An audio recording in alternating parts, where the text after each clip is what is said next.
Y ha sido embajador en Washington 2 veces, una ante Estados Unidos y luego ante la OEA. Ha sido embajador en Pekín, ha sido embajador en Tokio también. Entonces, sabe mucho de política exterior. Gracias por acompañarnos, Harold Forsyth. Con mucho gusto, Fernando, encantado. ¿Cómo ves hace poco, ahí sentado donde tú estás, Manuel Rodríguez Cuadros nos decía que había una crisis diplomática? Y claro, esa crisis era muy achacable a Ana Cecilia Gervasi. Con la salida de Gervasi, la entrada de Javier González Olaechea y este viaje de Dina Boluarte a la cumbre de la PEC, ¿se podría ir sorteando esa crisis o hay algo más profundo? Hay algo más profundo, ¿no? ¿Qué es eso más profundo? Hay algo más profundo. Evidentemente la salida de la señora que ocupaba la Cancillería terminó siendo un paso en la dirección correcta, a pesar de que eso demoró muchísimo, ¿no? Como alguna vez lo dije, se creó en el manejo de la política exterior un elemento tóxico, ¿no?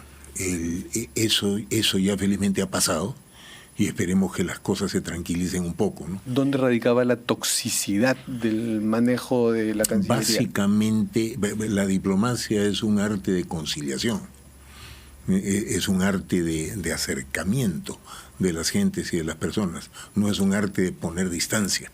El Perú, además, en ese supuesto, no tiene equipamiento ni fuerza para poner distancia, ni mucho menos con este gobierno que, no lo digo yo, lo dice el país entero, hace agua por todas partes. En esas condiciones no puedes ponerte fuerte, naturalmente. Tienes que ser moderado y equilibrado porque esa es la manera como se construye. O sea, lo que estás diciendo es que si tienes rabo de paja, si tienes mucho lastre, mejor no asumir peleas que en otras circunstancias podrías asumirlas. Las peleas nunca conducen a nada bueno, salvo que haya necesidades nacionales y estratégicas. Por ejemplo, la guerra es la continuación de la política por otros medios. No es naturalmente... Y la diplomacia es la continuidad de la guerra por otros medios, también se dice. Pero por medios educados, por medios basados en el buen trato, no por medios basados en la agresividad. Eso es lo que podríamos considerar el elemento Ahora, tóxico. la agresividad venía, no de acá, venía de otros lados, ¿no? De México, venía de Colombia, pero había que replicarla de otra forma porque era un gobierno débil, es lo que quieres decir. Lo que había es que tratar de construir consensos a partir de una situación muy débil institucionalmente, ¿no? Y con un amplísimo rechazo popular. Entonces, en cualquier circunstancia, el tema iba a ser difícil. Pero si yo trabajara para este gobierno, que obviamente no sucede ni va a suceder, la lógica hubiera sido esa, ¿no? Buscar aproximaciones constructivas. Y naturalmente el Perú sigue siendo el Perú, es un país muy grande, es un país importante que nadie puede ni debe ignorar, pero cuando Manuel Rodríguez se refiere a la crisis diplomática está dando en el clavo, porque el aislamiento internacional del Perú ha sido patético, pues es una realidad, ¿no? Ya, pero no ha sido porque AMLO o Petro digan barbaridades y Perú haya pisado el palito, sino ¿por qué? ¿Por el manejo del proceso de los muertos en las protestas? Esa termina siendo la clave, porque habiendo ocurrido aproximadamente 60 compatriotas muertos entre diciembre de 2022 y enero de 2023, no hay absolutamente nadie imputado por esas muertes. Absolutamente nadie. Ni hay ningún proceso creíble en este sentido. O visible, ¿no? Porque los procesos los hay, pero no sabemos mucho de ellos. Hay un proceso en la Fiscalía, pero el punto no era que no sabemos qué destino tendrá, ¿no? Pero ese no era el punto, es el Poder Ejecutivo, como hizo el presidente Belaúnde, por ejemplo, en los años 80, cuando ocurrió la masacre de Uchuracay. Él mismo nombró una comisión para investigar el tema, en la cual participó en aquel entonces Mario Vargas Llosa y otros, ¿no? En este caso eso hubiera sido bueno, una comisión de notables. El gobierno de inmediato debió tomar cartas en el asunto y tener una comisión que investigue el tema con poderes ilimitados, ¿no? Pero eso es lo que justamente no ha querido. Eso nos hubiera dado una mucho mejor imagen exterior. y un poquito de credibilidad. Entonces, no es que sea responsabilidad del presidente López Obrador, o el presidente Petro, o el presidente Boris, o cualquiera que sea, sino que es básicamente un tema de derechos humanos en el mundo. Y con eso no se puede jugar. Es las Naciones Unidas, es la Comisión de Derechos Humanos de las Naciones Unidas en Ginebra, es la CIDH de la OEA, es la Unión Europea. Son ahora sistemas estamos tan polarizados que que para algunos dicen, esa es pues la caviarada internacional, simplemente retirémonos de los organismos multilaterales. Ya, pero entonces los 27 países de la Unión Europea son caviarada, porque ahí hay muchos países claramente derechistas. El régimen, por ejemplo, de Orbán en Hungría es considerado un régimen muy de derecha en el mundo y está en la Unión Europea. No se analizan las relaciones internacionales bajo esa óptica, solamente en el Perú, que dicho sea de paso, los informes internacionales de las instituciones que siguen las tendencias políticas en el mundo consideran que el Perú, junto con Hungría, junto con Bielorrusia, y probablemente junto con algún otro, está en una línea claramente derechista, ¿no? Entonces la derecha se ha impuesto en el Perú, y cuando eso ocurre, evidentemente hay un costo, ¿no? A propósito, tú que has sido hasta el año pasado embajador en la OEA, político, sí, ¿no? Porque ya estabas en retiro, sí, y fuiste designado por el gobierno de Pedro Castillo. Sí. ¿Viste lo que pasó con el embajador, tu sucesor, Gustavo Adriancén, que no supo quedarse callado ante una provocación o intervención de gente que no estaba invitada, ¿no?, a hablar? ¿Qué debió hacer? El silencio termina siendo la mejor arma en una situación difícil para cualquiera, pero ese es un principio elemental. Si él lo que hace, Gustavo Adriancén, mi sucesor, es intervenir diciéndole que ellos, los que están levantando el dedo acusador, ellos son los culpables, y no solo eso, que ellos ocasionaron las muertes de las personas, ya es como mucho, ¿no? Por eso yo he manifestado públicamente que él es verdaderamente inimputable. A él no se le puede decir nada. Lo que él ha hecho finalmente es algo interesante, que es poner de manifiesto lo que piensa el propio gobierno. Lo que piensa y lo dice a medias, pero en su caso, pero él ya lo dijo. En su caso, pues fruto de esta exaltación, lo dijo con todas sus letras. Y cuando habla un embajador, habla en nombre del jefe del Estado, ¿no? Y lo ha hecho ante un organismo internacional y el mundo entero lo ha visto, ¿no? En consecuencia, no es una buena idea, ¿no? ¿Qué esperar de Javier González Olaechea, un embajador que no es de carrera, pero es hijo de embajador, entonces tiene algún roce con la diplomacia? Creo que ha trabajado en Naciones Unidas ligado a Javier Pérez de Cuéllar, es un hombre muy de derecha. ¿Podría tener iniciativa que de pronto cambie eso que tú has llamado relación tóxica en la diplomacia? Lo que pasa es una cosa, me la pones un poco difícil, Fernando, porque lo conozco a él desde hace más de 30 años. Soy amigo de él, le conozco a su familia. Naturalmente tengo una manera de pensar muy diferente, absolutamente diferente. Pero ya que lo conoces bien. Pero no estoy en condiciones de formularle críticas, no, sería una deslealtad de mi parte. No lo voy a hacer. Pero naturalmente... En todo caso, ¿qué le sugerirías? Es ahora, emprendedor. Con los préstamos con garantía hipotecaria de Rebaja tus Cuentas. Consigue el éxito en esta campaña navideña. Asegura tus ventas. Le sugeriría que tenga... Yo creo que él está absolutamente fascinado con lo que le ha ocurrido ahora, con la posibilidad de ejercer este cargo.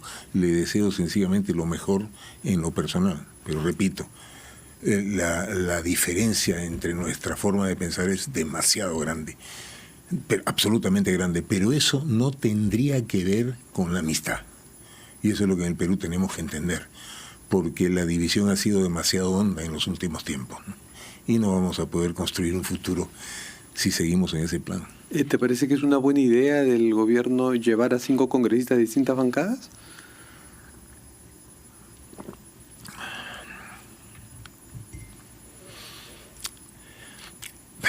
Los jefes de Estado para determinados viajes oficiales internacionales pueden llevar e invitar parlamentarios, ¿no? Eso es una costumbre de algunos presidentes latinoamericanos. Lo que sí yo no he visto antes, la verdad no recuerdo, no he visto nunca que se inviten parlamentarios a eventos que son conferencias internacionales, por la sencilla razón de que en las conferencias internacionales no pueden participar, ni mucho menos en una reunión de APEC, donde solamente participan, en este caso la cumbre de los líderes, es solo para los líderes, los presidentes que están naturalmente debatiendo las resoluciones que van a salir. Entonces van a ir a foros secundarios. No veo que otros foros secundarios puedan haber al lado de la cumbre. Es una invitación social, básicamente, ¿no? A los cócteles pues irán algunos. Tampoco habrá muchos. Son horas muy estrechas la de los líderes. Son gente muy ocupada, realmente. El presidente chino, el primer ministro canadiense. Bueno, nuestro consulado en San Francisco les dará un cóctel. Posiblemente eso. Es una ciudad muy linda y deseo que disfruten, ¿no? Pero otra cosa que tú sabes que he dicho varias veces que es preocupante que estos viajes al exterior de la señora Boluarte se den al amparo de una ley absolutamente inconstitucional.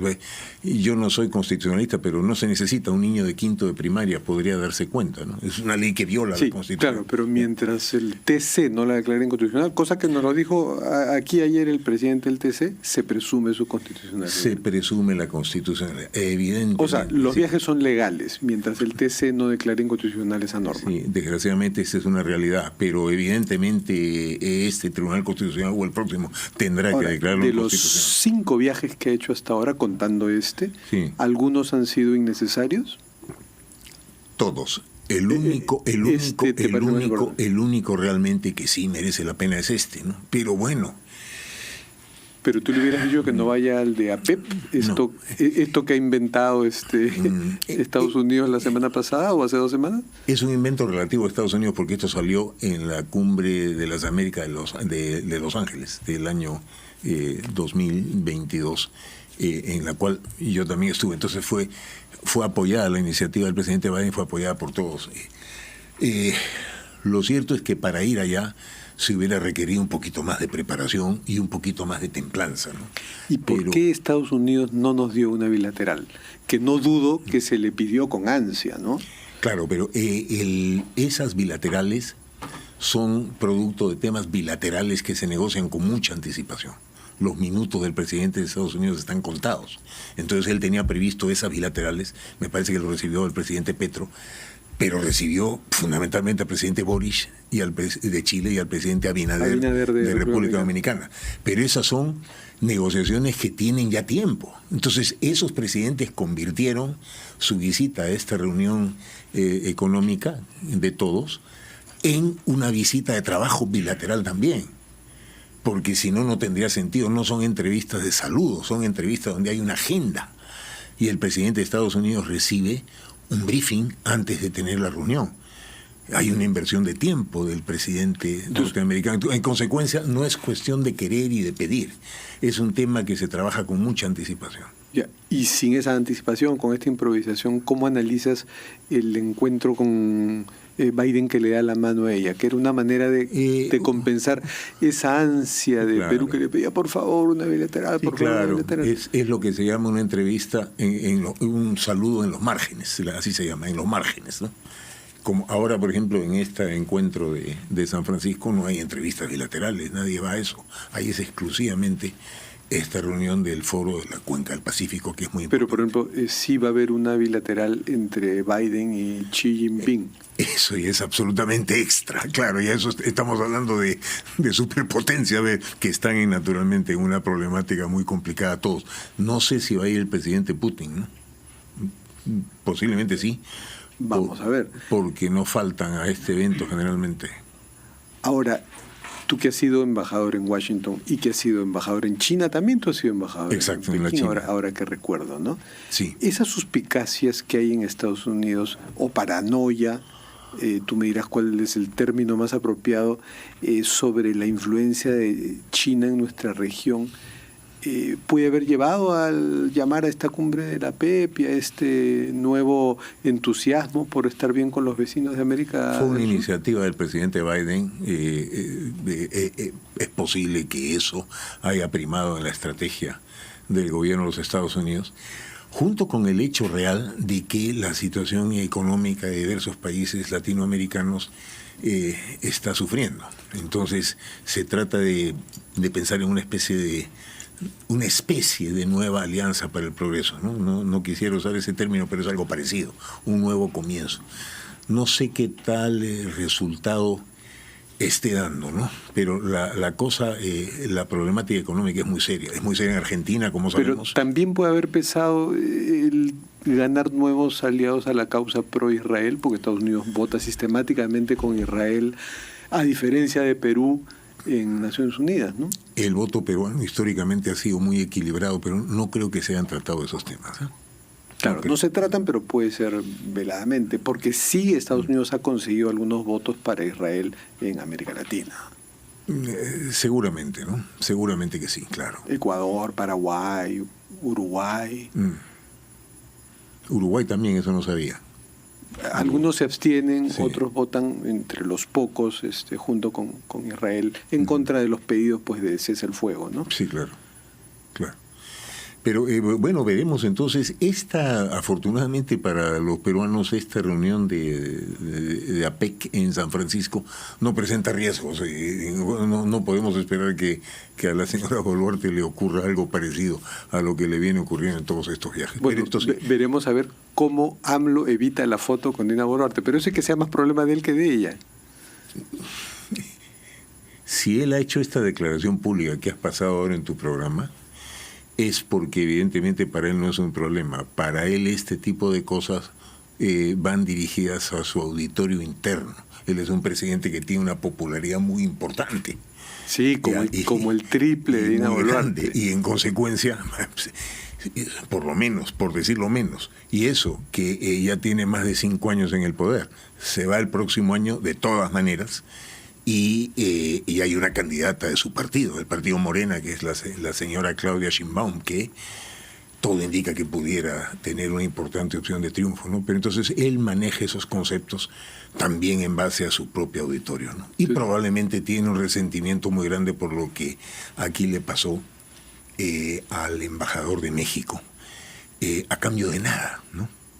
A cambio de nada, porque si lo que se trataba era lograr puntos en la escena internacional, en vez de lograrlo se perdieron. Y si lo que se buscaba era ganar popularidad interna, en vez de ganarla se perdió. O sea, una cosa era replicarle a AMLO y otra cosa era zafar al embajador, ¿no? Eso fue innecesario. Eso fue tóxico. Absolutamente, un joven de lo más agradable, una persona muy seria y muy competente, que inclusive tenía una novia peruana, que era una diplomática del servicio diplomático peruano, lo cual es una cosa pues estupenda. Dos personas libres pueden perfectamente tener una relación. Y se le humilló públicamente y naturalmente pues el país de Benito Juárez no va a olvidar eso fácilmente, y reconstruir esa relación tampoco es fácil, ¿no? Pero podrían aprovechar esta cumbre de repente, pues tu amigo, el nuevo canciller, toma la iniciativa y logra un acercamiento con AMLO y dice, ¿qué te pasa? Esos acercamientos en privado, y después tenemos la noticia de que las cosas con México van bien. Ah, mira tú. Bueno, pues. Eso sería el ideal.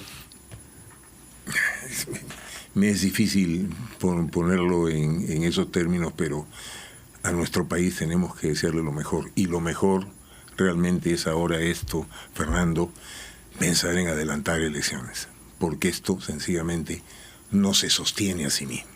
El gobierno hace agua por todas partes. Ipsos, una encuestadora de tanto prestigio que tenía números generosos con la presidenta, la última vez le daba 14, 15%, ahora le ha dado 10%. La encuesta del IEP que va a salir en los próximos días, vamos a ver cuánto le da. Dentro de poco este gobierno va a entrar en el margen de error.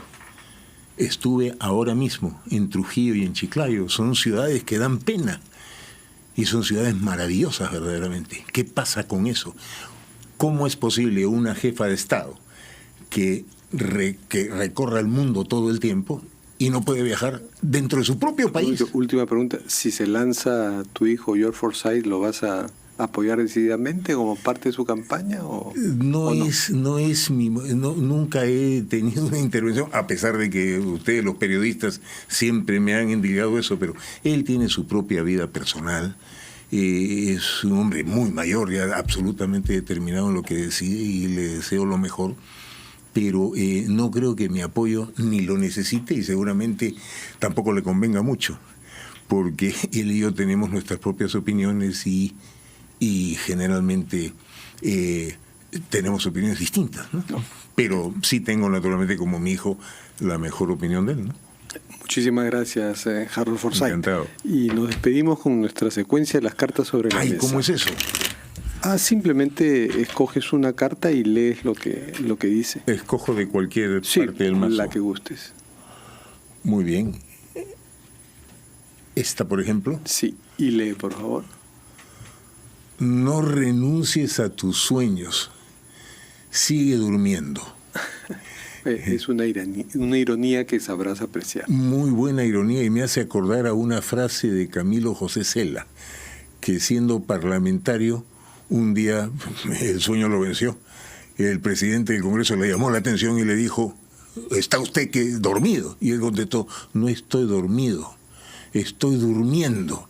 Esa es la diferencia muy grande que existe. Pero en este caso específico, vamos a seguir durmiendo, porque eso nos da la posibilidad de soñar finalmente con lo que parece irrealizable. Un Perú mejor para todos, y sobre todo un Perú mejor para nuestros hijos, y en mi caso ya para mis nietos. Muchas gracias, Harold Forsyth. Y volvemos